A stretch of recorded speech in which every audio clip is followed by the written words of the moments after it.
All right. Well, that's where we're at, son. That's where we're at now. Now, where we're at here is let's get this up and running. Let's get this show on the road. Get this show on the road. Episode 20. I think. Oh, there we go. We're nearly there. There you go. Oh, I've got to do that. Take it off private. That's what I'm doing right now. Little things you pick up along the way when you work out where you're up to. And we, good sir, are off and racing. All right. Well, congratulations.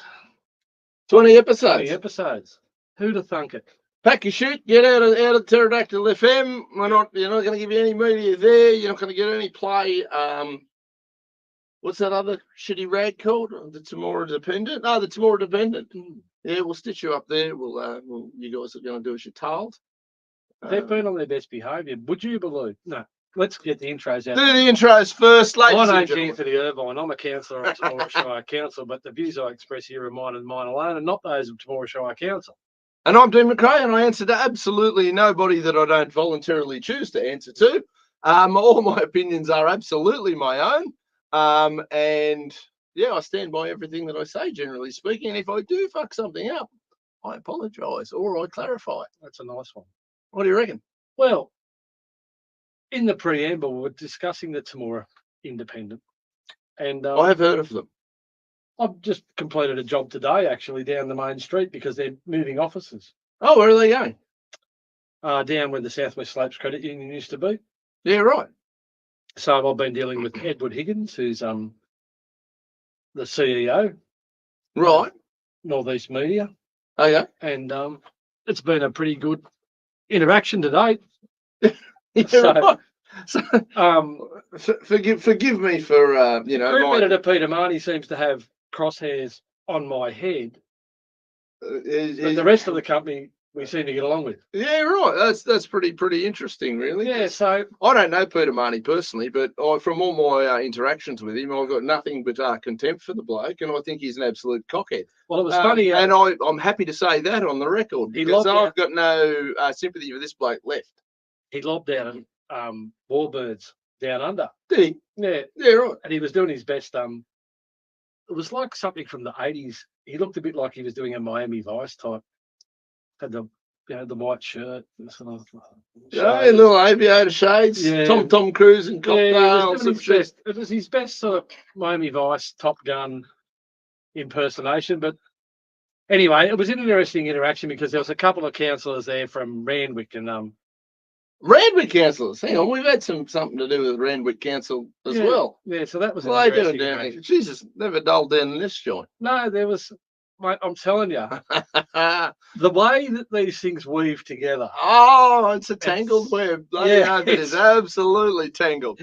But look, maybe I should have made a trip out to Warbirds, but I don't know, I had some business to do. I had plenty of work on. Yeah. I'm going to say between family time and the amount of work I've got happening left, right, and centre at the moment, I really can only take out the odd occasion to, the odd special occasion to go and, make hoi polloi type wankers like Peter Marnie feel uncomfortable. Well, this is the whole thing, and this is where we're at. As we've always said, I've got no issue with the other journalists at the Independent. I've got no issue with any of the employees at the Independent, and I've always said that it's a good thing that I think it's something that the town needs is a good newspaper. I've obviously got massive issues with Mr. Marnie, and they're public, and everyone knows about those issues because Mr. Marnie likes taking pot shots and refuses to come and actually offer any evidence up or he's a little bit particular with the evidence that he chooses to believe. So he's full of shit, seems to be the I think, and I'm not going to ask anybody's forgiveness tonight as far as that bloke goes. He clearly made a point that he wanted to be my enemy, my opponent. I didn't take shots at him until he comes swinging. He comes swinging hard. Yeah, I suppose I'm just trying to be a little bit polite. You're being a little bit more politically correct, which, you and I seem to go through waves of who's a little bit more conciliatory and who's not. No, you're right. But you're 100% right. came gunning for you, and that was collateral damage, obviously, because you were hanging with me. And he went out of his way to go and dig dirt on you, and then plaster it all over the front page of the newspaper. And he's done me no damage in any way, shape, or form. He's hurt his credibility far more than mine. I think so. The people who hate me already hate me. The people who like me a bit already like me. The ones who don't know me tend to go, yeah, okay, I like this about him. Oh, I like that he said that. But or, even you know, like, there was no skin off my nose. Members of the community sort of got to the point where they said, no, this is beyond a joke. It's his job. Yeah. Yeah. Oh, he'd done his credibility far more damage than mine because everybody knew I was a bit mad anyway. Well, it's not like I've never portrayed myself as squeaky clean. I've never pretended to be something I'm not. I don't, you know, put myself on a pedestal of virtue or any bullshit like that. You know, he definitely hurt himself far more than he hurt me. And the only thing he really did with me is he's kind of annoyed me enough to where now, I don't know, until he's no longer in existence, on occasion, I'm going to slap him around verbally or, you know, whatever takes my fancy at the time. Yeah. So, sorry, Pete, you can continue to have wet dreams or horrible nightmares about me for the rest of your life. I won't lose a minute's sleep, but it does amuse me greatly. And you'll keep kicking goals until you miss, and then you'll report on the miss. Yeah. And nobody cares because I would have already said something about the miss publicly anyway because it's not like I don't own my misses. Yes. You know, what a douchebag. Yeah. But here you are doing work for him. Here I am doing work for them. So I don't know how the politics of that works behind the scenes, whether or not, obviously, he hasn't been present. He obviously didn't negotiate the price or anything else. I've been dealing with Edward Higgins, who's the CEO. By the sounds of it, a reasonable, sensible businessman, by the sounds of it. Well, we've done a good job. He's happy. We're happy. Everyone's happy. Pete's probably not happy. Pete's probably not happy. You know, boom, F and who. For Pete, I'll get Pete a box of crayons and he can chew on them and colour in however he likes.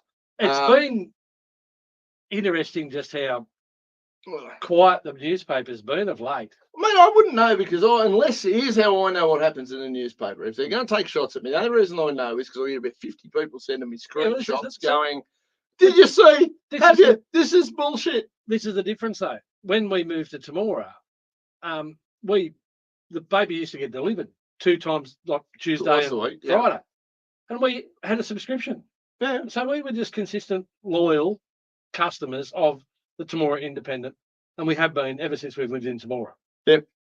You know, and then you turn around and you get this shit can, absolute pathetic crap, hit bullshit. And doing what he's told, sucking whatever he's told to suck as hard as he possibly can.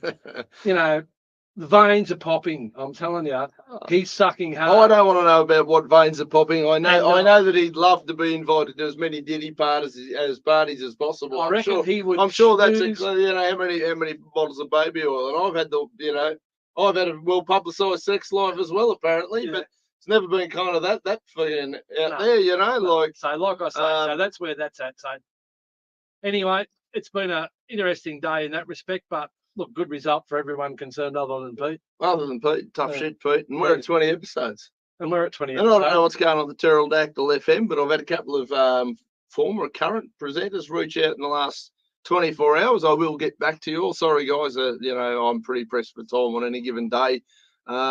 I will get back to you. I'm just, Christ, there's only so many hours in a day. I need a cloning machine. Well, you probably don't. Oh, that'd be all right. Can you imagine? Yeah. I can imagine. That'd be fantastic. Yeah, because if you had a cloning machine, Kim Jong-un would have one too.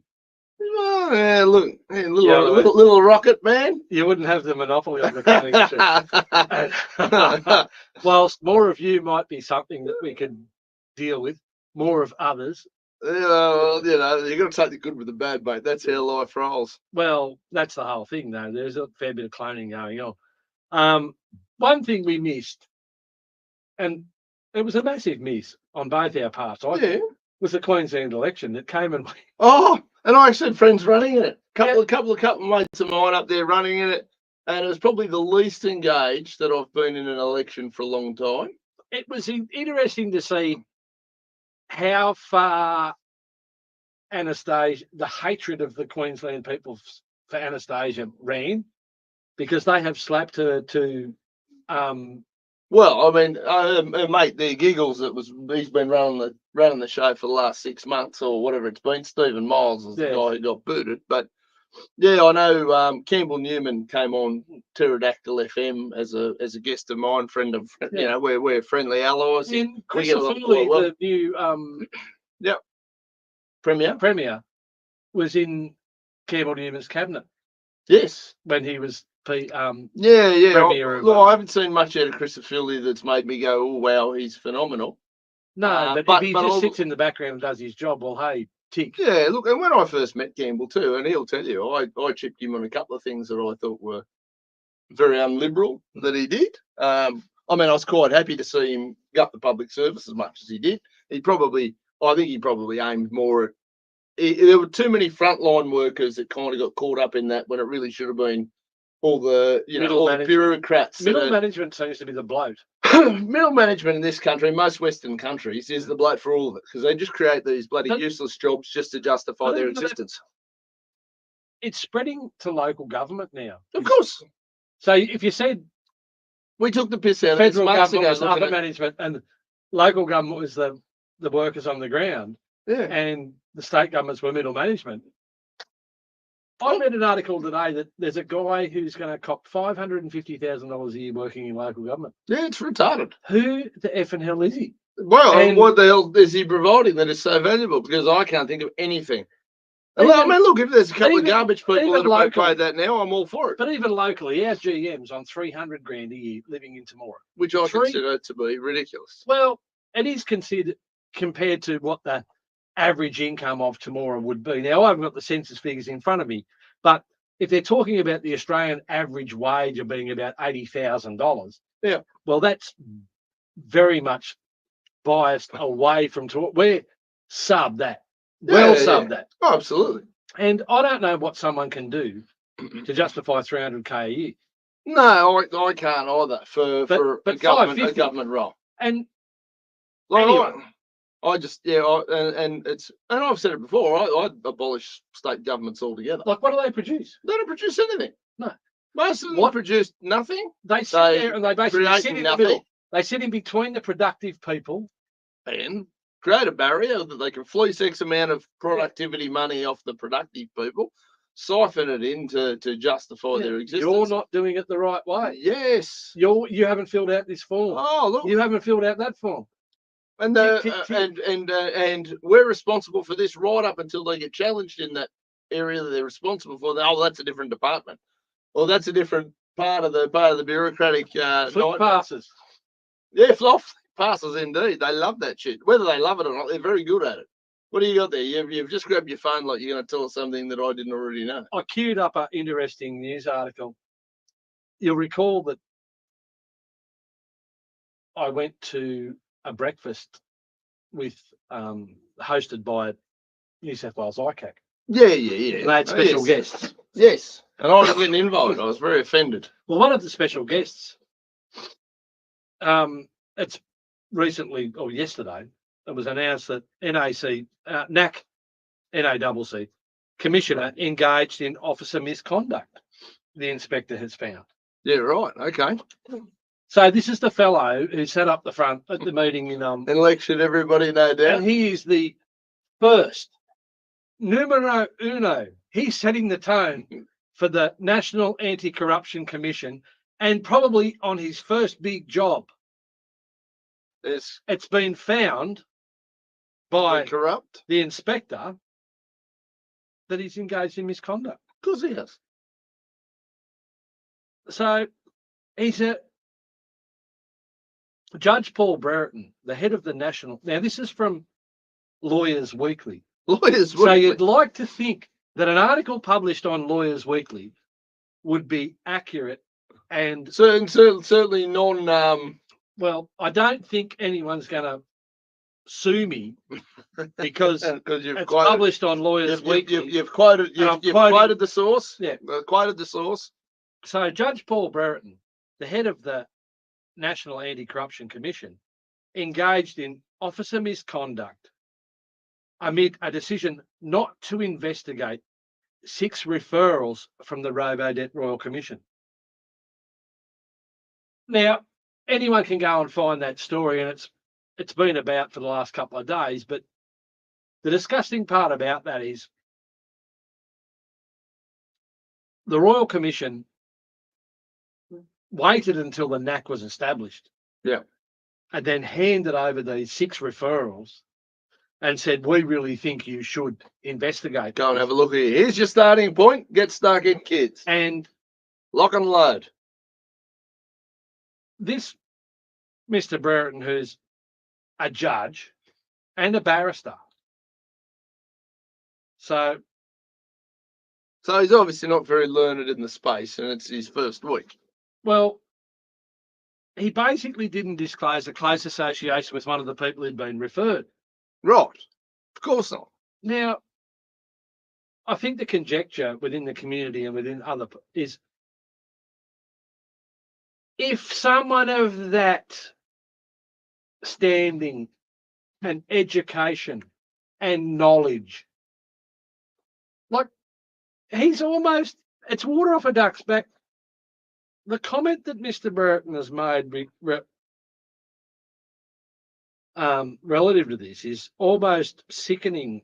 I'll find the it's only sickening to those who find out. Look, it's, you know, I used to bang on quite a bit. Yeah, go. In response, Brereton said, mistakes of law are a professional inevitability for judges, tribunal members, and administrative decision makers, and has often found judges of unquestioned competence, skill, and integrity have made a mistake of law or fact.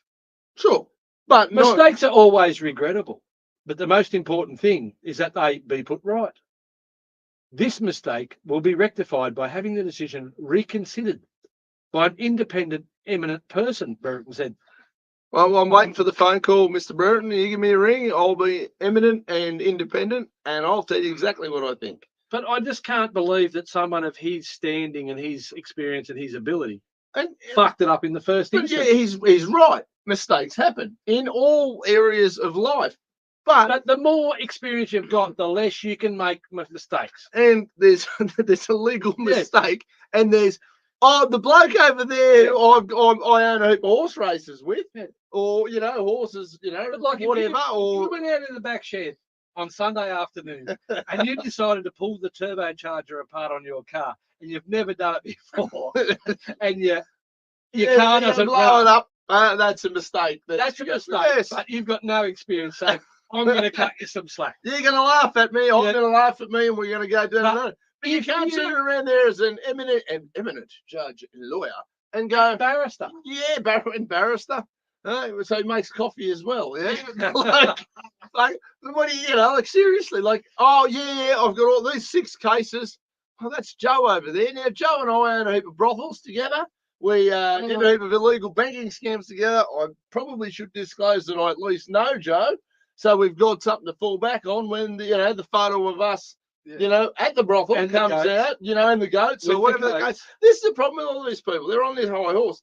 I banged on about it on Pterodactyl FM for a little while.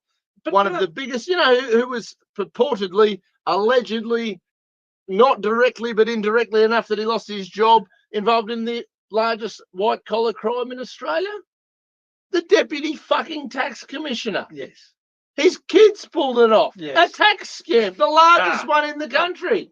This is the guy who bragged and boasted for years and years. He was on every TV channel in Australia for years talking about how he was the badass who got Crocodile Dundee for tax evasion and Next thing you know, this guy's trying to justify how his children have pulled off the biggest tax scam in white-collared crime history in the country. It was at least top 2 or 3 now. There's probably been a couple since, who knows? And he's going, I didn't know anything about it. Yes. Bullshit, right? When your son, who's a crackhead, or I don't know, whatever his issue is, pulls up to the family dinner in a Ferrari or flies in on his personal helicopter and he's got a job at McDonald's, Daddy, as an investigator into tax fraud, I'd probably be asking questions. If I showed up at my mother's house with even a nicer new car, my car's all right, I like it. If I showed up in an $80,000 car, Mum would be like, "Hang on, what have you been up to? Yeah. What's going on there?" You're doing well. My mother is not a tax investigator. You're doing well. My mother didn't hunt down Crocodile Dundee and boast and brag about it. And then this douchebag steps aside from his cushy job as a deputy tax inspector. Yes. And he gets a job with, I don't know, I can't remember which one of the big four accounting firm, big banks. Yes. Here's your cushy golden pillow, Yeah. Mr. Cranston. I'm sure you didn't do anything wrong. Yeah. Stuff that under your mattress. Yeah. These people make me sick. Yeah. They piss me off. Yeah, we've got a situation here where Mark Dreyfus, the Attorney General, isn't he the word salad king of Australia? Well, he thanked the inspector for the report and said the government would continue to support the National Anti-Corruption Commission as it undertakes its important work to deter, detect and prevent corrupt conduct across Commonwealth public sector. What have they done? Yes, they Nothing. Well, they've stopped it from being exposed. I'm not agreeing. I'm not even khaki. But David Shoebridge hit it on the friggin' head when he said the findings were another kick in the guts to those impacted by the Robodebt saga. On that, I've got to agree. I don't often agree with anything the Greens say, but on that one, these you're findings correct. by the inspector, it's hard to see how the NAC can survive and retain its credibility without immediate and unambiguous accountability. But they don't need credibility. They own all the guns. We just answer to them like good little sheep. This is not about just, so Shoebridge goes on to say, this is not about just revisiting the Robodebt decision. It is now about Commissioner Brereton's future. And the guy's like 70 and lives in a mansion. I know what his future is. It'll be a golden parachute somewhere as a legal advisor to, I don't know, a Chinese corporation or a mining company somewhere.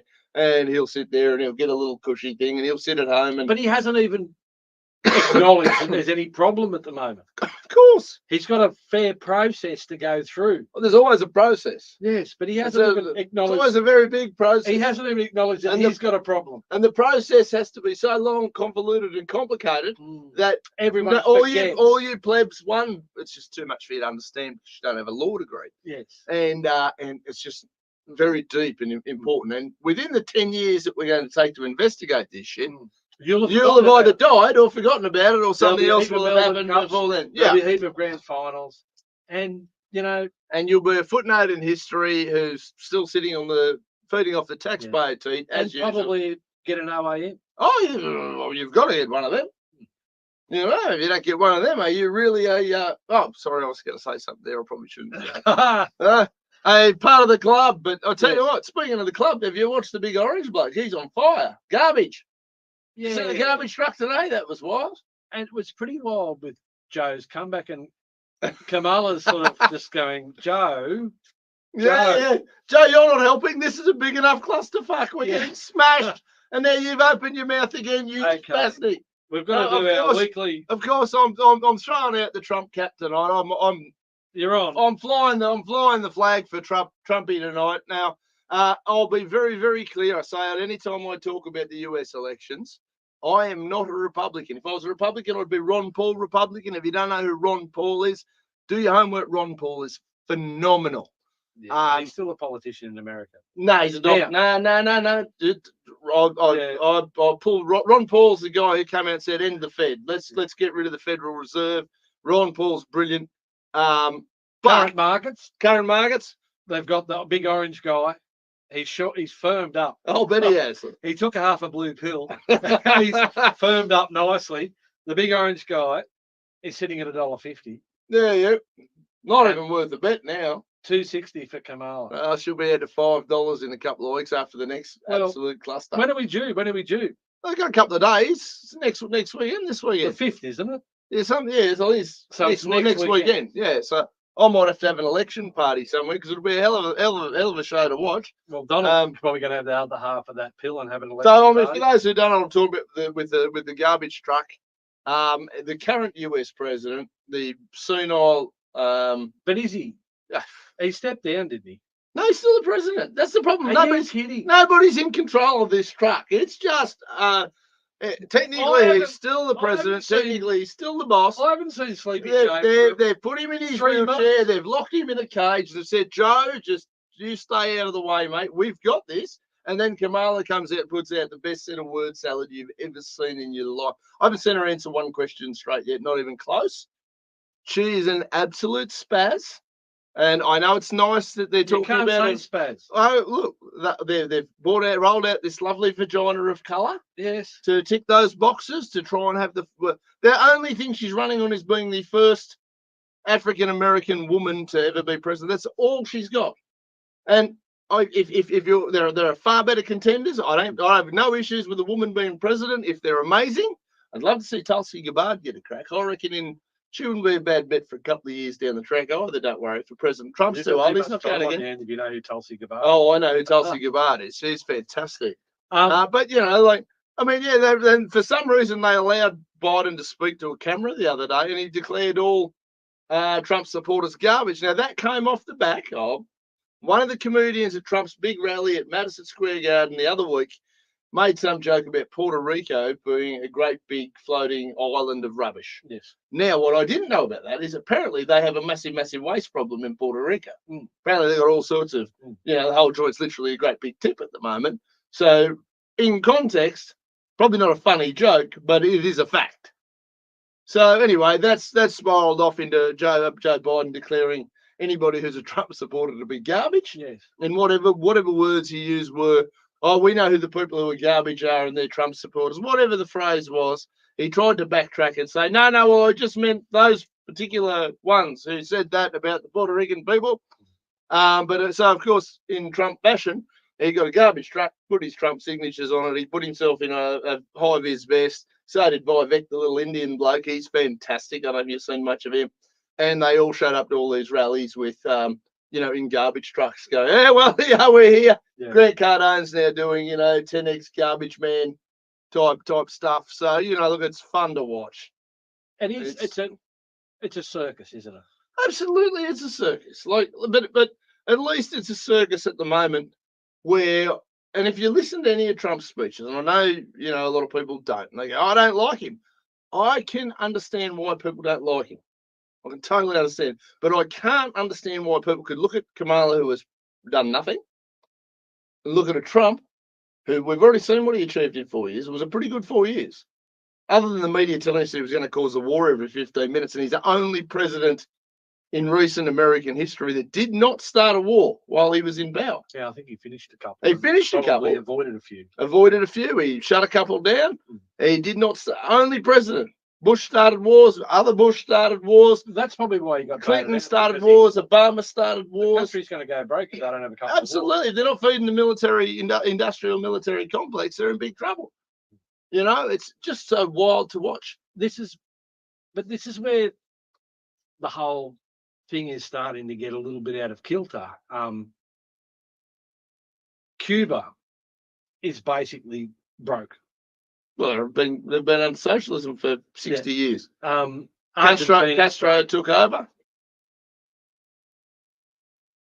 The US are broke. Oh, they're in 300 trillion worth of debt or something. Yeah, it's farcical. It's a debt that'll never be repaid, yet they want the world to transact in US dollars. But whenever they want to invent another $20 trillion, they print it. Yeah. It's interesting to see that the Russians, the Chinese and other countries are now starting to move towards different ways of transacting, and they're sort of they're starting to create a system that isn't relying on the US dollar as the reserve currency of the world. There's been massive spikes in the last 6 to 12 months in the precious metals market. Absolutely. I think gold's at an all-time high at the moment, or it was last week when I looked. It's obscene, the pricing, and so what's Bitcoin at? That'd be a good one. Oh, In Aussie or US? Well, I always find Bitcoin a funny one to look at, or an interesting one to look at. Bitcoin's always interesting to look at. So Bitcoin Australian at the moment is $108,000 a Bitcoin. That's extraordinary, isn't it? So that's a huge number for one Bitcoin. My little holding's doing well. Yes. I'm not displeased. No. But like it's these different operations of transacting. All money is it's just a trading tool. People get really tied up into what money is and what money isn't. But people are looking at what something costs now in Australian pesos or in American pesos, and it's not a true reflection of what it actually is worth. Well, you look at our housing market. Look at anything. Everything else is being transacted in those same quantities. It's an extraordinary time to see the devaluation of these currencies to the point where they're teetering on hyperinflation. Well, if the US hits hyperinflation, and Venezuela is probably the best example of hyperinflation, and the best most recently, where a lot of it was documented and filmed. And if we hit hyperinflation, we're in a lot of shit. Yeah, they're talking. The US will be done. There was something that came out the other day that said Australia's inflation rate in the last 3 months is 2.7%. Yeah, that is absolute smack. There's no chance that's legit. I got a renewal for my business insurance, 20% increase. Yeah, not 2.7. Well, because you got to look. That's nothing to do with inflation, right? That's just there are some insurance companies having hard times. Well, I'm sorry. And it's very important for the National insurance. Sorry Day for the insurance. We got to do that. Yeah, I'm not paying for it. That's you got to go look after the insurance companies. What would we do without them? 20%. Yeah. Power bills, fuel bills. No, power bills have to be coming down. We got wind farms and we got solar panels and shit going up everywhere. No, it's going to be because they're going to save the world. Yes. The climate's going to be saved. Anyway, like I say, it's just the whole thing is just so difficult to get any common sense. Oh, and you're not going to get a truthful answer out of any of them. And I had a really good conversation the other day with a lady. I just watched an interview with the CEO of Fortescue. Yep. And I think the iron ore price at the moment's better than $100 US. A ton, yeah. A ton. Yep. Their cost of production is $20 a ton. Yep. All in. They are braining it. Yeah. And their owner's busy off crapping on about making wind farms and biodiesel because Twiggy's lost his mind. Well, Twiggy's bought a Cobra. Twiggy's bought RM Williams. He bought. No, didn't Gina buy RM Williams, or was it Gina that bought it?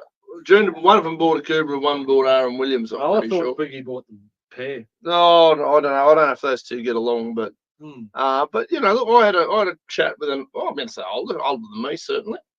A lady Wednesday regarding some of this stuff, and she's a bit concerned and mentioned what a disaster the Labor Party is. Tattering's the one that bought, and that's Tattering's Twiggy, is it? Twiggy's.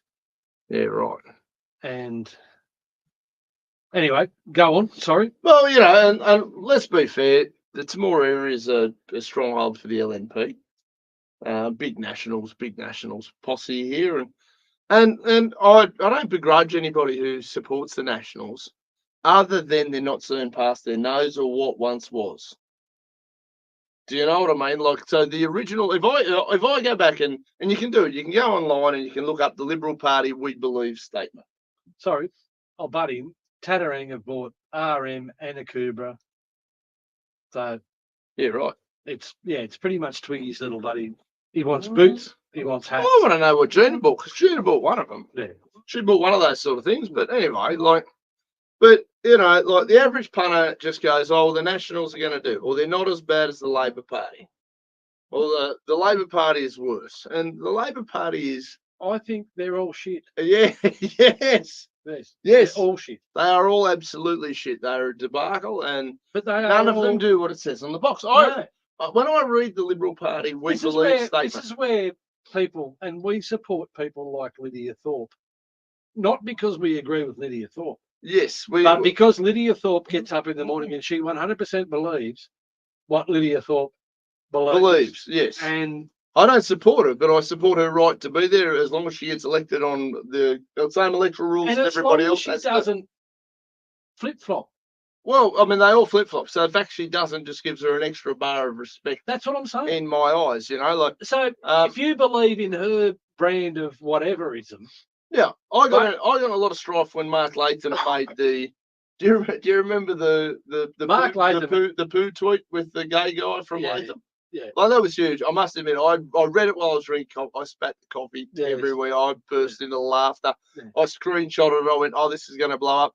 For those of you who don't know, Mark Latham was a former, and he's had an interesting political career. He also made an appearance on Pterodactyl FM at my request. But Mark started out, he was a prodigy in the Labor Party. He was going to be the leader of the Labor Party. He had that incident with Johnny Howard where he overshook his hand, and little Johnny the commie had a bit of a shit himself and carried on. Little gun grabbing prick he is. Anyway, I'm not done with him yet either. But then Mark went from the Labor Party to he actually went into political wilderness for a little while, and then he joined the Liberal Democrats. Right around the time where I was very active in the party that's now the Libertarian Party, was the Liberal Democrats. He joined us for about maybe a year and a half, 2 years. I did a couple of little projects with him. I found him to be highly intelligent. He's a pretty self-absorbed kind of dude, but a lot of them, they have to be that way to be able to do the things that they do. It's one of my failings. I can't just kind of, right, politically, this is what I want to achieve. I'll stomp on anybody I need to get there. There's a certain element of that you need to have to be good at politics. Yeah, and the worst part is, to be good at politics, you've got to be shit at everything else. Yeah. You've got to be shit at being a human. You've got to be shit at being a parent. You've got to be shit at being a businessman. You've got to be a shithead to be good at politics. Like, you've got to be a shit human to be good at politics. I can't argue with it. And I mean, I get along fine with Mark. But they're good for nothing else. But he's a consummate politician. That's what he's good at. That's what he's built for. That's what he's wired into. Absolutely. And, and then all they are is they're just another layer of, it's like that layer that you get at the sewage treatment pond on top of the brown submarines. Is this little fluffy? That's the politicians. That's it. Yeah, absolutely. Yeah. Absolutely. Well, when he was with One Nation, because he left us and went to One Nation, and there was some sort of a Twitter war broke out between him and an MP called Alex Greenwich or Greenwich or whatever. Gay guy. Yeah. I don't care how gay you are, but he's also one of those gay guys who's just absolutely obsessed with gay rights. Like, everything is some sort of sexualized, you don't like me because I'm gay. No, I just think you're a fuckwit. Yes. It's got nothing to do with your sexual orientation. I just think you're a dickhead. Yeah. Or whatever the case may be, or I oppose this policy, or no, I don't want drag queens reading stories to 3-year-olds at preschool. Yeah. Why don't you guys, if you're that motivated to dress up and read? And do I have to justify my position? No, I just don't want blokes getting dressed up in dresses and putting lippy on, reading books to my grandkids. Reading those sex books to children, I'm against it. And I also don't want blokes in dresses playing women's sport. No. That's it. Once they're about 12 or 13, we split them off. Pick a side. Well, no, you don't need to pick one. Genetics has done it for you. Decide you're there. And again, I don't care what you're into, but men shouldn't be in women's sports. Well, why don't? No, well, maybe we need a middle category. They're free to go and start one. I've got no issue. Go nuts. Maybe you can say, go and invent women who are happy to be qualified by their chromosomes over there. Men who are happy to be qualified by their chromosomes over there, and the rest. The ones who are a bit confused, you can go and compete and have your own, and break it up into as many. They'll all get a gold medal because they'll be the. But you can have your own Olympics, and you can have. Well, they've got the gay Olympics. That's what they're trying to replace the Commonwealth Games with. This isn't the gay. This is the Olympics for the people who don't know what they are. That's the confusion Olympics, we can call it.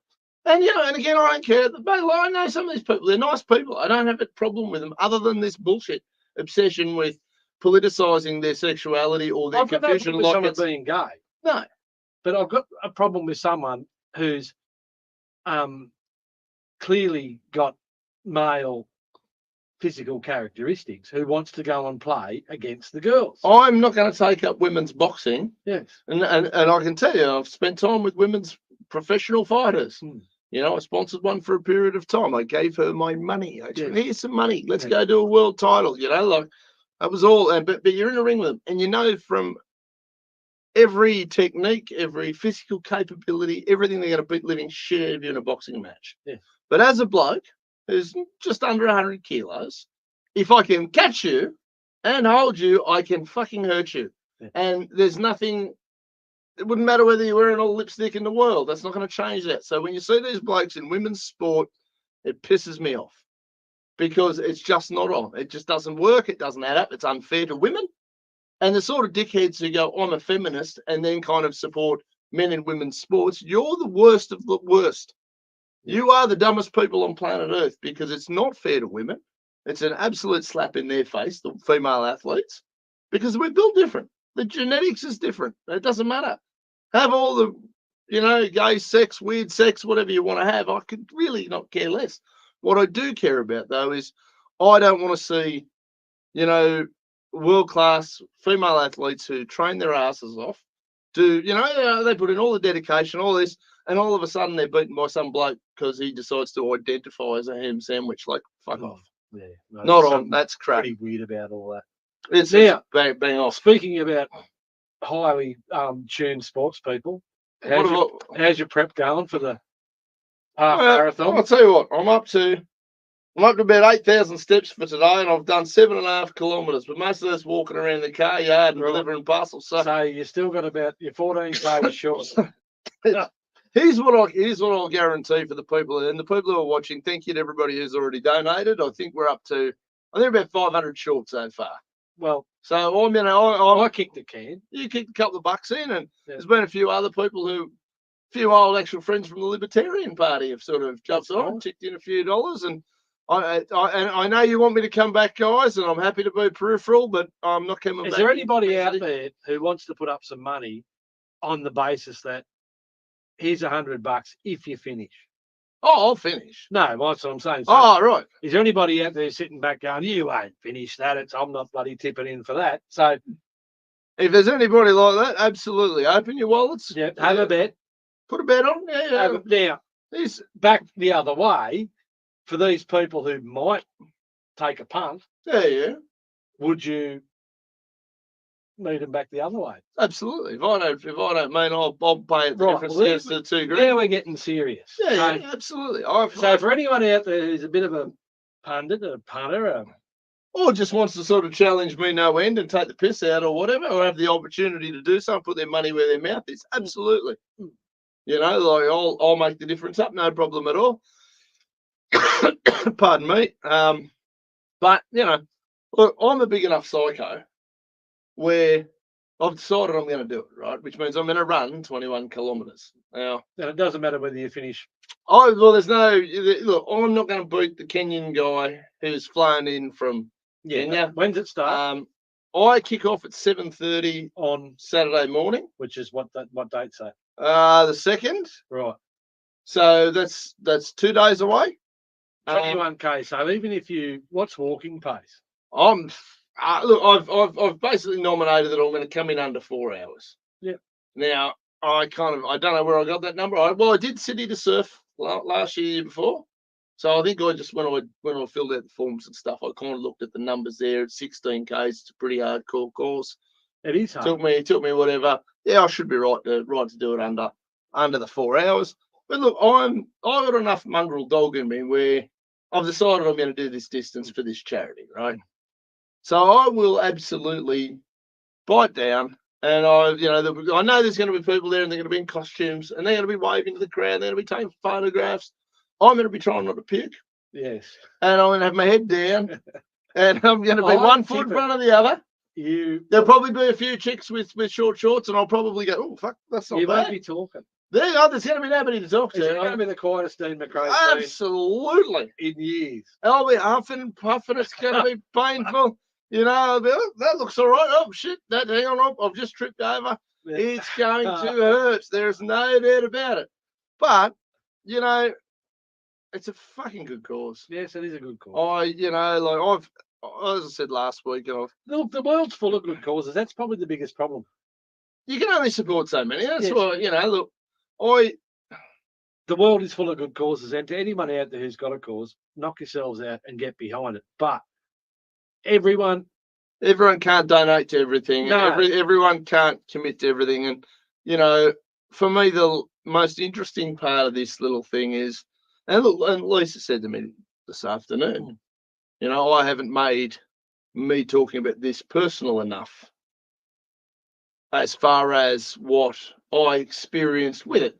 And I sort of said to her, I said, you know, and many of you who do know me will find this funny, because I just said, look, I'm not real good at making anything personal. Yes.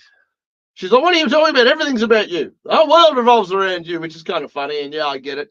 But it's not about personal for me. Like Pete Marnie, as much as he annoyed me, I wasn't sitting here taking it personally. I went, right, this is the game. He's made his moves. I'm going to slap him back. I wasn't sitting around. You know what I mean? Look, I didn't feel that emotion. It was just, okay, cool. And it's a bit the same with this miscarriage thing. Is I was very, very concerned for her health and safety. I was obviously very disappointed about the death of the baby. I was concerned about the kids. You know, who'd figured out far more than they probably should have at that stage. But 13-year-old girls figure stuff out a little bit quicker than, you know, they sort of should, I guess. They know a little bit more about what's going on. I was very concerned about all of those moving parts. I didn't sit down and go, oh, you know, I just don't internalize things like that. I still haven't cried about dad dying. Yeah. Do you know what I mean? Like, I mean, I guess we just process stuff differently. And I don't process things in that way. But what I got a real, I don't know if it sounds wrong, what I got a kick out of from promoting a lot of this was a lot of women who have been going through. I haven't had too many blokes reach out. Not surprising there. Actually, there's another charity we'll talk about in a minute, though. But the amount of women who have said to me, I went through X amount of miscarriages, or I had one and it was taboo to talk about, or, you know, the fact that you're willing to talk about it. Now, I absolutely do not think I should be the face for this cause. But I'm also ugly enough that if I get punched in the face while opening those doors for better spokespeople to come through and, you know, encourage that sort of shit, because it's some serious stuff. You know, there's depression these people go through. I'm not big on depression as a general thing. I don't sit there. A lot of people go, I'm depressed, and I go, no, you just need to move more, or you need to have a bit more of a crack. You need to turn your computer off, whatever. No, I can imagine. And look, depression is one of those things. It's far more chemical than people give credit to, and it's a real thing.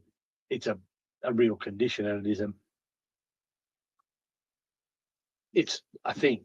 Yeah.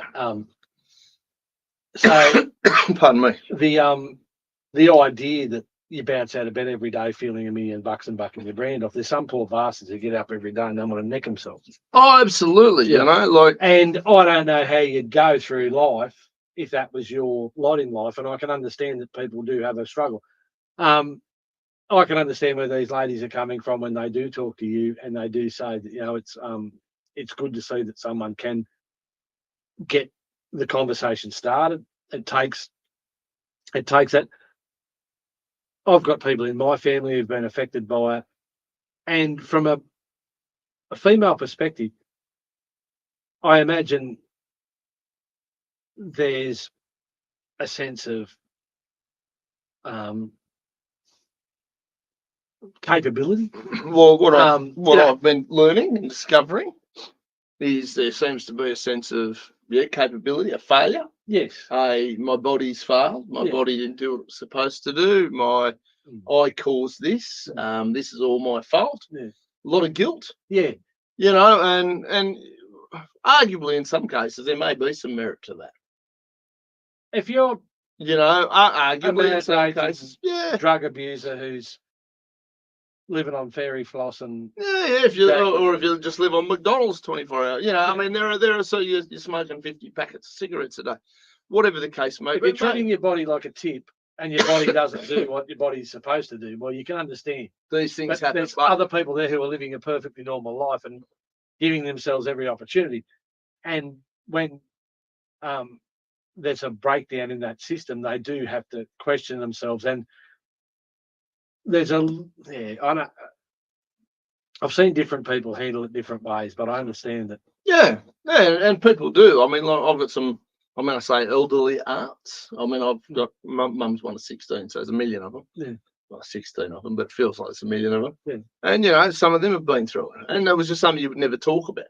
You would never even acknowledge it. Yeah. Just something that happened. Yes. Clean it up, go be your business.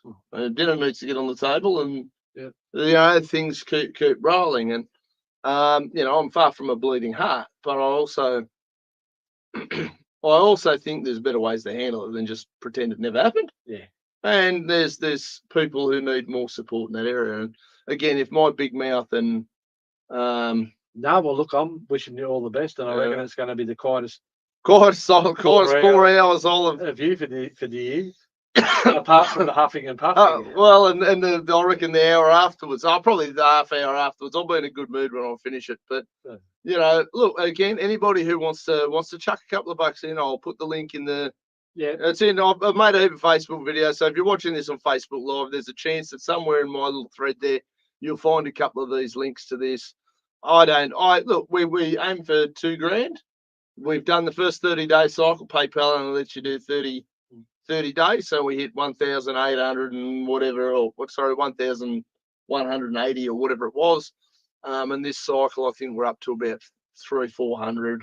So you know, very close. We're about $300-400 off. All right, well, get off your asses. Come on, snap it in there. It's not going to be hard. Look, half a carton, throw it in. Yeah, that's it. Look, it doesn't. It's not going to take a huge. The big guy's going to be doing the hard yards. I'll do the heavy lifting, and you know, you guys want to open your wallets a little bit. No, I don't care if you want to take bets to do it, or you know.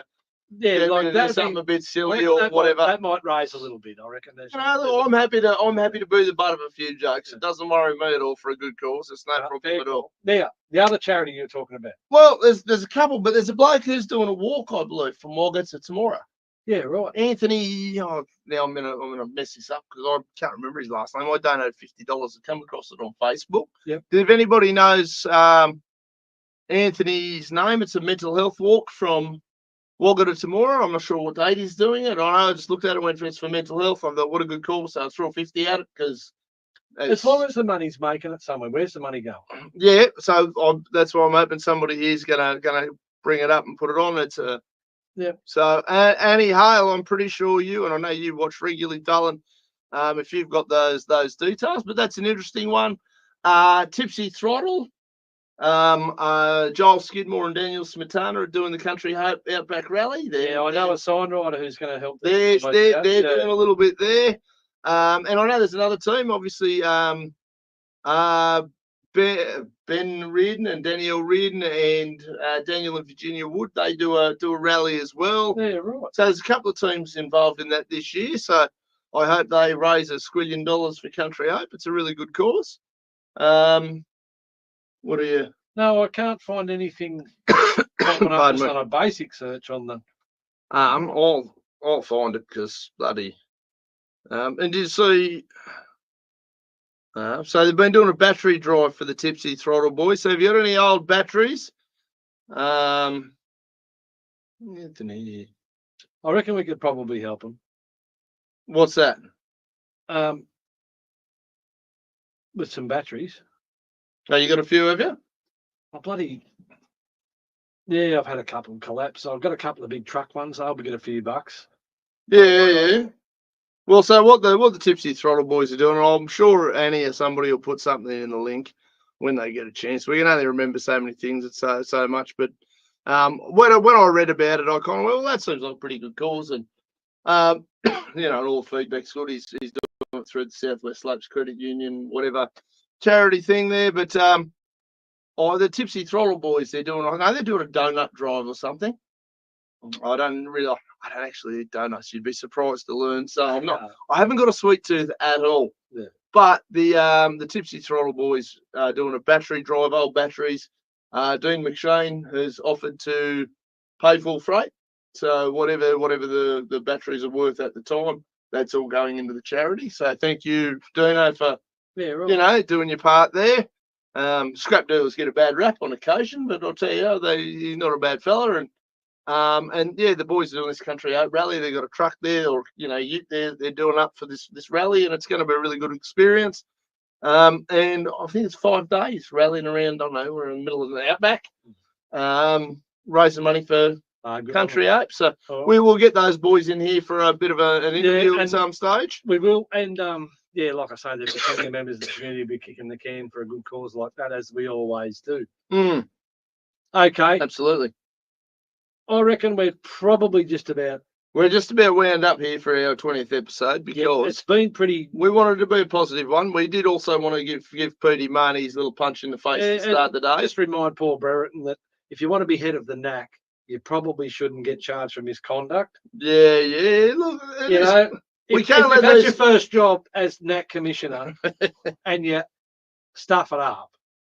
Well, maybe you're probably in the wrong job. Yeah, because people are getting a bit sick and tired of bullshit government cover-up crap. I've been sick of it for about 20 years, since I discovered it. But it's good to see more people. Even recently, we've had the inquiry into the COVID response has been coming out. There's been some interesting insights into that. I think all the insights into that would come back to just go back and watch stuff Dean was posting during COVID, and it was correct. But unfortunately, and I can see a great mistake already happening, is one of the outcomes is that they're going to create another bureaucracy, a Centre for Disease Control. Yeah, good. Run by the World Health Organization, a bunch of unelected bureaucrats who should be defunded. They're going to be basically basing it on Fauci's whole show from the States. And he's the idiot who, as far as I'm concerned, is one of the major causes. I don't see anything. Adam, sorry. It was Adam Ford's 90-kilometre walk in under 24 hours for mental health. Good on him. So it's part of the Shaka project in Movember. So Movember's a pretty decent sort of a setup. So look, guys, have a look on his Facebook page. I don't think I know Adam. If I do, it's very, very marginally. I might have passed him in the street somewhere. That happens to me a little bit. One thing I've realised after the whole COVID bullshit debacle and the disgusting way that the government's reacted and the Gestapo Nazi way that they enforced their will on the people, regardless of the damage they were doing to individuals' well-being and mental health and all the rest of the time. Oh, they were an abusive husband or wife, is what they were. It was disgusting. They were and they are. That's what next level. And as it's been starting to come out now that, with vaccines that may well have been detrimental to people's health, whenever shit like that goes down, it's community. It's the people around you, immediately around you, that matter. It's not about a Centre for Disease Control, and it's not about a bureaucrat, and it's not about someone kicking heads. It's about the people around you at the time. And one thing that I've been really encouraged about from all that is the groups that sprang up to support other people and the really good positive work that these people have done throughout the community to support people. Yeah. And they're still dealing and picking up the pieces of these people's broken lives who have got... I spoke to a guy on the weekend who's got an autoimmune disease that he's 100% sure was triggered. Came out of that. Yeah, by the vaccines. Now, is he right? Is he wrong? I don't know. But he said up until the vaccines, he'd hardly spent a day sick in bed. Yeah. Since the vaccines, he's been as weak as a lamb and as sick all the time. So I don't know. And I could rattle off a list of people like that. And I'm talking about people who went either enthusiastically or went under coercion. Yes. And participated in that shit. Yes. I made it very loud and clear. I think I got the front page of the Walker paper for that as well. Not being willing to participate in that. I get a bit of media on occasion. I don't know why. But the reality is some went in really enthusiastically and thought they were doing the right thing, and that, if you didn't get it, you're going to kill grandma, which is complete bullshit. But certain amount of media, coercion, pressure. When you've got the media, the government, and everything in between bombarding you with... Had the evidence on the ground been more supportive of that angle, then I think personally I would have been more receptive to the advances that they were making. But there didn't seem to be a lot. Like, I'm not an anti-vaxxer. I grew up in an era where people were affected by polio. Yep. I've got people that I've grown up with that were just that few years older than me that didn't have the benefit of a polio vaccine. And some of those the true vaccines that they've worked on for years to solve these issues have worked wonderfully. So I'm from a generation of people that basically don't know polio as a condition. And people younger than me have never even witnessed. Never heard of it. Yeah. But yet I grew up in a generation where guys would have an unusual boot or a bit of a gammy leg or something, and it was from a bout of polio when they were young, developing adult,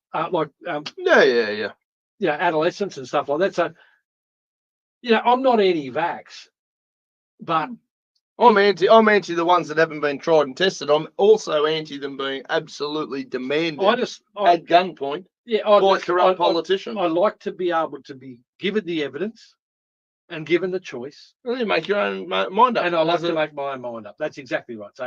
So one thing that I saw, and this is one of the outcomes that is forthcoming from this big review into the COVID response, is they're going to formulate this overarching Centre for Disease Control. Yet, unbelievably, again, it's not going to be able to determine what the states do. Yeah. So it's going to be another one of these bullshit things. It's going to cost the taxpayer $1 squillion. It's going to create a heap of jobs for the boys, and Dan Andrews can put an application for another statue.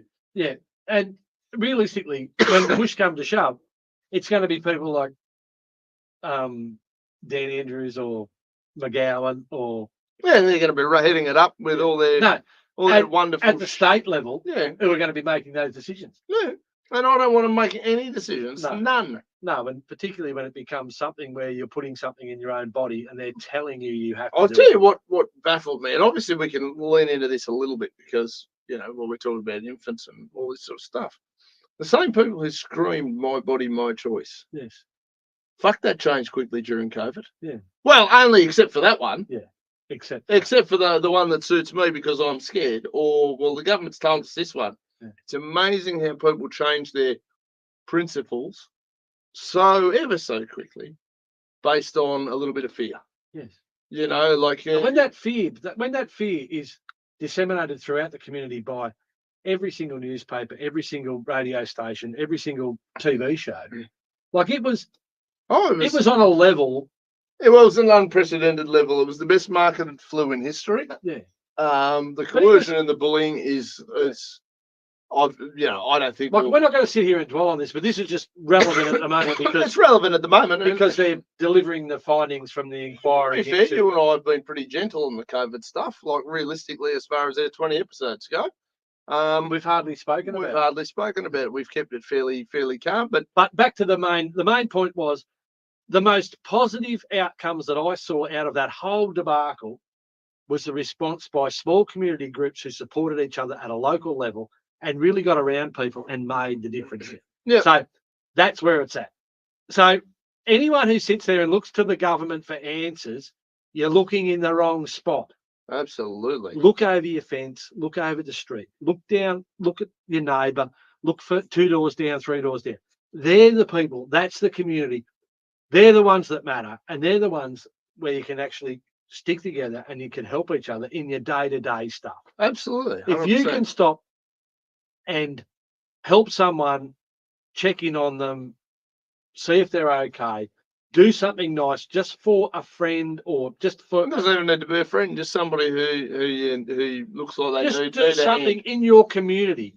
All of a sudden, it's at that community level, it's at that human level. Yeah. It's not at the government level. And expect nothing in return. Oh, that's the other side of it is, every government handout comes with a coercion at the end of it. And it comes with a but if. It's like a mafia favour. Oh, without a doubt. They will collect. They will absolutely collect. They collect whether we take favours from them or not. They collect. So I, go and it doesn't matter where you're at in life. Everybody's in different stages and spaces.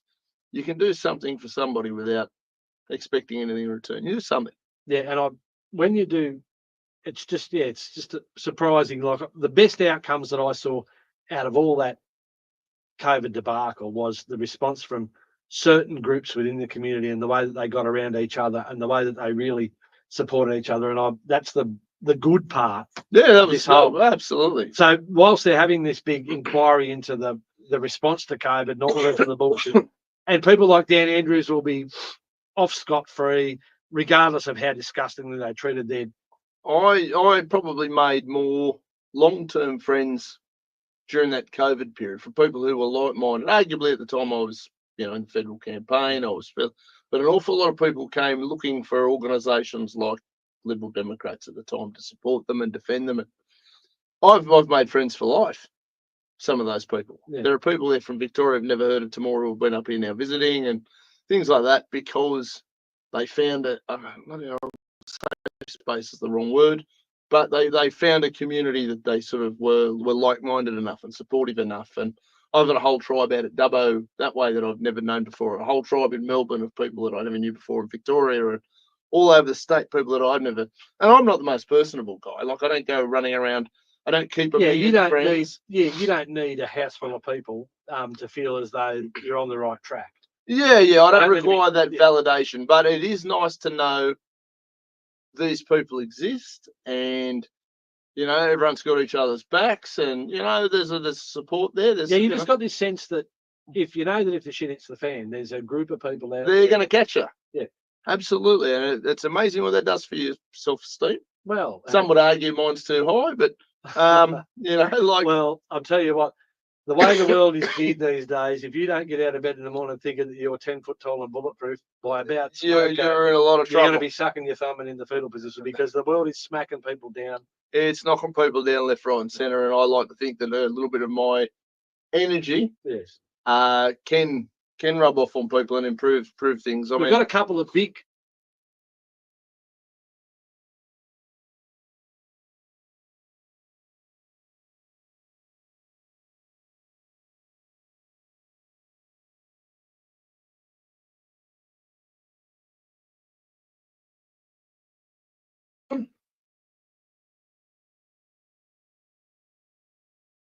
A couple of big ticket issues. Yeah, but I probably can't talk about them just yet, but it's to do with the NCAP stuff that we've been talking about. Yep. So the next phase of that comes through, and I think in the next couple of weeks we're really going to start digging deep into some of these codes of conduct and deal with in that space. And at the moment, the Office of Local Government have put a discussion paper and they want feedback. Well, I can give you some feedback. The code of conduct system is disgusting, it's filthy and it gets abused. And I can't see you guys fixing it because you are part of the problem. Part of the problem. You are a massive part of the problem. You participate willingly in the destruction of people's reputations and you support lies and you support bullying and you support all of the bullshit. So blow it out your ass. You want feedback on you want some sensible I love it. Yeah, I love it. But you want some sensible feedback on your code of conduct considerations. Here is some. Burn it now. Yep. Put it out of its misery, dig a big hole and bury it very, very deep. And have nothing to do with it because you can't handle it. And I'll tell you what, I shared a video with you the other day. I don't know if you recalled it or whether you had a chance to look at it or not. It's with the Trump stuff. So Trump has this big rally, and one of Trump's supporter you may be shocked to learn is Dr. Phil. Oh, yes. Yeah, Dr. Phil McGrath. Yeah. Which is interesting because Oprah's absolutely on Team Diddy Party. Yeah. And Dr. Phil came out and he actually did a 10, 15-minute speech at this rally for Trump, talking about why Trump isn't a bully. Now, with all this stuff, a lot of this bullying stuff comes up and it's talked about and whatever. And, I've had some people accuse me of being a bit of a bully because I go swinging at these. I only ever swing up. I'm very, very gentle with, Hell, I didn't do anything to, I didn't give the mayor a hard time because I really feel like it'd be picking on somebody well beneath my station or capability level. Yeah. Now he And would argue, propaganda Pete pulled he out. would, and then he pulled out a front page, so I took the gloves off. I didn't go out of my way. I've always been real gentle with these guys, relative to what I probably am capable of doing. Dr. Phil's analogy regarding Trump was sort of along those lines. There has to be a power imbalance to be bullying. Now, if you've got, in Trump's case, the world media, in your case, the local media, you've got an entire political opposition, i.e., 8 other councillors for the best part of 4 years. You've got a certain amount of financial opposition, i.e., the full coffers of the Temora Shire Council at the behest of the ratepayer. And some. And some, versus your little sign shop. Not belittling your sign shop, but you have in no way, shape, or form done any bullying, best I can tell. You've responded to the bullies, and you've stood up yourself, and they don't like it. And the only thing they know how to do is call bully. Yeah. And if it's a great little video, I did share it again the other day on the page. It's well worth a watch just to see Phil McGraw's analysis. Now, we know that Phil probably got paid well for his appearance on the Trump. I don't know how that all works. Well, I tell you what, you watch the first, he starts out, he's going, I don't agree with everything Donald Trump says. Then he turns around and he says, but what we are in a place in America where we cancel people who we disagree with. They lose their jobs if you say anything that, doesn't fit the narrative. You get destroyed this way. Well, I don't need a job. I have plenty of money. And all these celebrities rolling out for Kamala, none of you celebrities have any idea whatsoever about what you're talking about. You don't know anything about policy. You don't know anything about politics. Shut your mouths, pretty much, was his thing. He said, but that's why I'm not here to endorse Donald Trump in that way. I will, though, give my expertise as a psychologist and go into the reasons why Donald Trump is not a bully. Donald Trump is the one who's been bullied. The only variance there is he is not responding in the way that a bully expects the bullied to behave. And that's what's causing the outrage. And I think you've had a very similar effect locally here as well. You haven't behaved in the manner that a bully is the bullied is supposed to be behaved. When I'll give you an example. The outcome from the first code of conduct was that the recommendation was that the council engage a well-qualified mediator to engage in some conflict resolution type stuff. And I'm all for it. Let's do it today. We'll do it tomorrow. Whatever you like. I would love to sit down around a table and put my cards on the table and say, this is what I did. This is what I said. Here's the proof of that. And I'd like to see the opposite. Yep. And I think a sensible mediator would sit there and go, well, like the response that I got was that, and this was as a result of the first code of conduct. There's been a lot of them. Council considered that would be too expensive. Oh, yeah, right. So where are we now? Well, it's far more expensive now. Yeah. So, you know what I mean? And again, regarding expensive, an awful lot of people keep bringing this up. Well, none of this shit's going away until it gets dealt with. Well, but I mean, this business about you've cost the ratepayers. Well, 500,000, I think's the figure. That was one that I heard. Yeah. And and obviously only certain people talk to me about certain things, and other people whisper it in hello corners and whatever.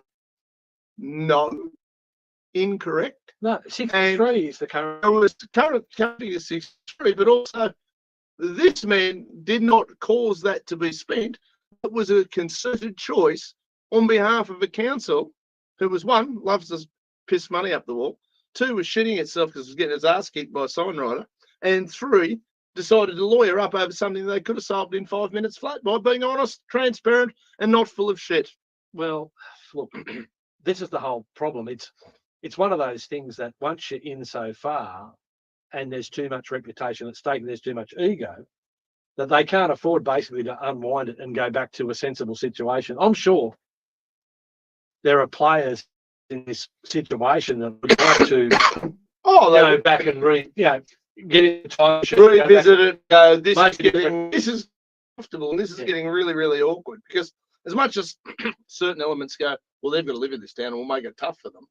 Yeah, that only works if you're the kind of person who that works on. Like, it doesn't work on me. I can give a rat's ass. Well, you've had moments where you felt fairly uncomfortable. Well, I'll give you an example. Peter Marnie was quite complicit when he published prior to the previous election, not the most recent, the previous election in 2021. He published a figure that Irvine Signs as a company, like the company is my business, had received $339,000 for signage works for Temora Shire Council over the past 5 years.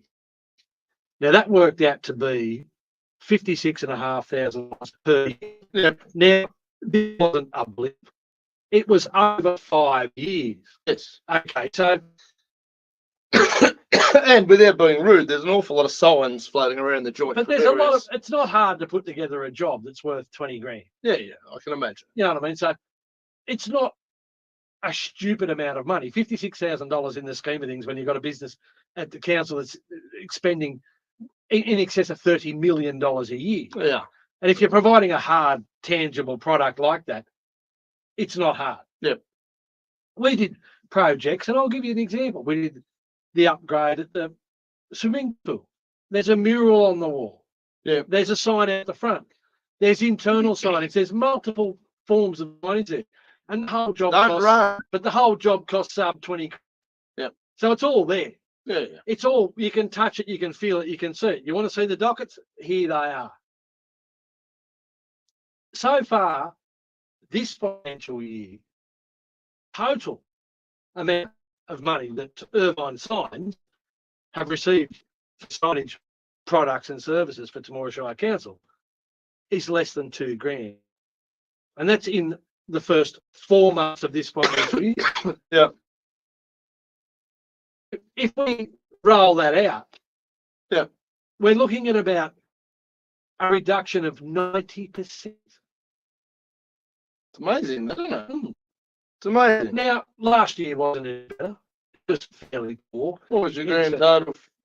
I haven't got a hard figure, but there was one project there that had been arranged before I even got on council that was completed last year. It was around a $10,000 job, but I think the total for Temora Shire Council in the last 12 months financial year would have been 15K. You take that one $10,000 job out. Pardon me. And we're back down to that 2 or 3 grand. Yeah. So, and the fact that they weaponise that against you, and that's what they do. It's bullying. They do it to you. They've had a couple of cracks at me, they do, and this is the thing. And everyone goes, "Oh, they wouldn't do that." Well, they do it. They do it regularly. I want Peter Marnie to come. He was quite happy to print those figures in the paper leading up to the last election. Well, come and print some figures, some current figures, Peter, and say what's changed, what's different. We're still doing the same job. Hell, I'll even invite him to come sit here with us if he's got the balls. I'm betting he hasn't. We'll make some room. He can sit up here in his Miami Vice shirt and put his shades on. But as cool as he likes. Yeah. That'll be fine. I have no problem with that. But, look, the bullying and stuff, they do it. They've been doing people around here for years. I've had people. The imbalance when you've got the ability for them to go and, like, even at an NCAT matter, you turn up NCAT and you're self-representing because you believe that you're within your rights to be there and you've got a legitimate cause. Yep. And they turn up and they've got lawyers from George Street in Sydney. And I don't know what they'd be costing an hour, but it'd be significant. Yeah, of course it'd be significant. They're doing it for the love. No, I mean, I've had people who... So there's a massive power imbalance there. Mate, I've had people reach out quietly and privately, and I'm not going to mention any names because they've asked me not to, of people who feel like they've been blacklisted by this little town. Oh, there's no doubt that. And like I'm sitting here and I will tell you that I've received exactly that type of treatment. Yeah. Because I've got the hard figures. And these figures that appeared on the front page of the Temora Independent back in 2021, well, let's do an update. Let's just see where it gets you if you actually stand against what you consider the local machine. It was a little local bunch of bullies. And see where it gets you. And look, I'm just really fortunate that I've got, well, good customers, and they can't hurt you that much. Can't do anything to it. If they where I go, you know, this joint's run out of gas. Yeah. I pick up, I sell my stuff, live somewhere else. I start up a profitable business. Yeah. And I continue on and sit here and go, yeah, look, we him. He's sick. Oh, it's some simple shit is what it is. Yeah, we just ran off someone who was really good at his job and tried really hard. Yeah, build intent, supported people locally. Create the employment, spent money locally, you prick. You know, bought fuel, bought tyres, bought hardware, bought this, bought that, bought this. And all made in China just for the ones who are upset at maybe offering a delivery service from Morgan to Temora. A lot of the couple of people who are most upset about it buy all their products from China and sell it in anyway. So don't get on too high around that one because we can play that one out all day. I'm quite happy to support local businesses where it's appropriate. Other people quite often want to buy things or need to buy things out of town. And I'm facilitating that. We keep it pretty long, into some dark areas. It doesn't take us long to go one way to the other. Here we are 20 shows in, and why are we here? Because we got bullied off the local radio station by a bunch of absolute turds. Oh, no, they didn't bully us. I told them in a letter to go and... they told me that they bullied off, yes, and when they did bully me into bullying you off, and they got the usual response that people get when they try to tell me. As a city council, they told me that I could not appear on their radio station. Yeah, that's a bit wasn't it? Anyway.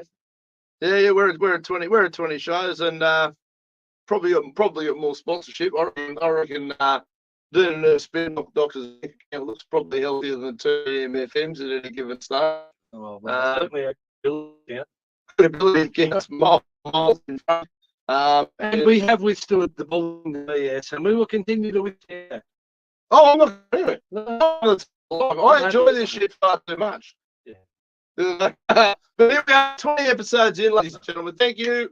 Thank you, Councillor. You're already doing a great job. Thanks to you guys. Yeah, great. And I'm telling you, I was doing a journey today, and I was out in the park. Someone drove past in a truck, and I go, "Love your show." That's it. That's good stuff. That's what it's all. Again, it's a silly thing, but all YouTube type shows do it. So I better do it. You're supposed to hit the like button. You're supposed to hit the subscribe button, and then you're supposed to share the shit out of it. Yeah. So don't be shy if you got the kahunas to show that you're a bit of a fan of the program. Feel free to do those things. Good luck with your run. Christ, it's going to be fast. I'm looking forward to it, man. I'm so good on you. Ladies and gentlemen, if you've got the opportunity, do it. You already have your legend. Thank you very much. And this time next week, doing a spin because we'll be back for episode 21. Happy 21st. Happy 21st. Oh, party.